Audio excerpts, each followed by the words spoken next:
Une sortie de lycée tout sourire qui sent le soulagement. Filière technologique ou générale, pour les candidats au baccalauréat, la philosophie n'est plus qu'un souvenir. J'ai cité Kant, Spinoza, Sartre, j'étais hyper inspirée. Bonne élève.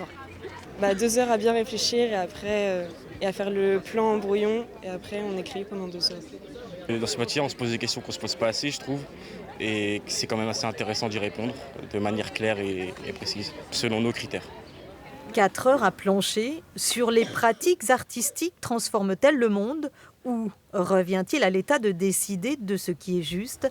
Des sujets somme toute classiques pour la professeure de philosophie à un détail près. Le deuxième sujet me semble être davantage une question de cours. Je pense que les terminales cette année ne seront pas dépourvues, mais le sujet 1 me semble quand même assez original dans sa formulation. Qu'est-ce que cela peut signifier, la transformation du monde par les pratiques artistiques? Donc, je pense que là, il peut y avoir des dissertations originales, voire hors sujet.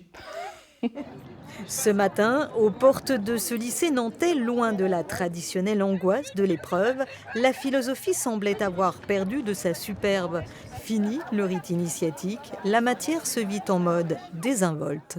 Quand on révise, on a 12 et quand on révise pas, on peut avoir 12 aussi. Donc Ouais, ça c'est carrément vrai. pourquoi se prendre la cabessa? Effectivement, ne pas se prendre la tête, c'est peut-être ça, être philosophe.